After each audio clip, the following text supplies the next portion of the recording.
दूसरी बात मैं बताना चाहूंगा कि मैं आज मेरे समाज के बीच हूं और इनको बात का पता होना चाहिए कि जब कांग्रेस देश आजाद हुआ और कांग्रेस शासन सरकार बनाई, आपको जानकारी होनी चाहिए कि अंग्रेजों ने बाबा साहब को कानून मंत्री बनाने के लिए बात करी थी, लेकिन जवाहरलाल नेहरू, बहुत बड़ी बात कर रहा हूं आपको, जवाहरलाल नेहरू जी ने जगजीवन राम का नाम दे दिया था, लेकिन बाबा साहब उस समय विरोध नहीं किया।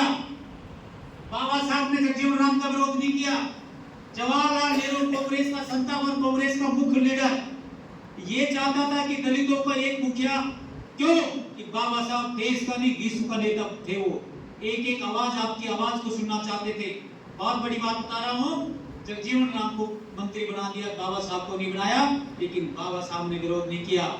जब ये बात पूरे देश में फैल गई कि माननीय हमारे आदरणीय और पूजनीय जो व्यक्ति इतने अत्याचार सहन करके और समाज की बात रखने वाला है, उसको कोई दायित्व नहीं दिया गया, सबसे ज्यादा पढ़ा लिखा, कि कांग्रेस शासन की बात बता रहा हूं आपको, उनको मंत्री नहीं बनाया गया। तो बाबा साहब ने कहा कि मेरा साथी बना है मंत्री, लेकिन मैं लैंड बड़ी करूंगा, छोटी नहीं करूंगा। मेरे साथियों, हमें लैंड बड़ी करने की योजना होनी चाहिए। हम उस समाज के अनुयायी हैं, हमने सदा अत्याचार सहन कर किया, लेकिन धर्म नहीं बदला। तो उन्होंने कहा कि मैं लैंड बड़ी करूंगा, छोटी नहीं करूंगा।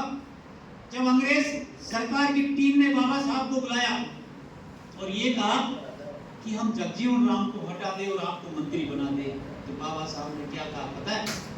नहीं, मुझे मेरा भाई बना है, उसको बनाए। ये है त्याग की भावना। और जब पूरे देश का माहौल अंग्रेज सरकार के पास गया, तो जवाहरलाल नेहरू को बुला के कहा कि तुम्हें इस पढ़े लिखे व्यक्ति को आगे बढ़ाना चाहिए था, तुमने ये क्या किया?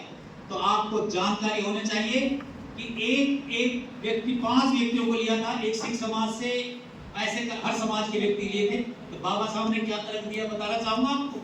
गुरु साहब, मेरे पास 36 बिरादरी, मेरा समाज की संख्या ज्यादा है, तो मेरा समाज का प्रतिनिधित्व बढ़ा दो, हटा होगा किसको। तो आपके जानकारी, बुद्धि का परिचय भी वहां नहीं दिया उन्होंने इंग्लैंड में।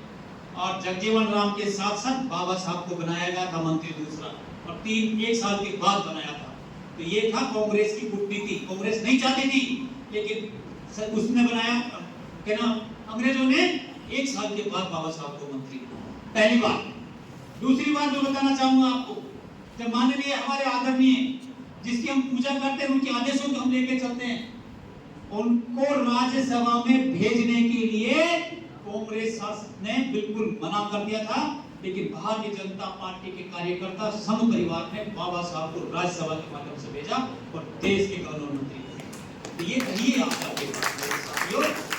और जब पंचतीर्थ की बात आई, दिल्ली के अंदर जब बाबा साहब पढ़े, अटल बिहारी जी प्रधानमंत्री बने, जबकि बता रहा हूं बहुत नई बात है ये, एक छोटे से कमरे में बाबा साहब रहा करते थे। अटल जी का यही उद्देश्य था कि अंतिम चरण तक हमारे विकास की योजना चाहिए और मान सम्मान उस व्यक्ति का भी होना चाहिए। तो एक छोटा सा कमरे में बाबा साहब रहते थे, तो आसपास की 15 बीघा जमीन को भारतीय जनता पार्टी ने खरीद के ऐतिहासिक स्तर बना दिया। दिल्ली ज्यादा दूर नहीं, जाकर देख लीजिए। तो मैं ये कहना चाहूंगा मेरे साथियों, हम उस समाज के रहने वाले हैं, जिस दिन हमने कमर कस ली कि सरकार को जिताना है, ये तय मानिए। आप आज अलवर के अंदर, पूरे अलवर में 6 विधानसभा में आप निर्णायक भूमि में हैं और 11 की 11 विधानसभा में आप निर्णय करने वाले भूमिका में हैं। आज ये प्रेरणा लेके जाएं कि भारतीय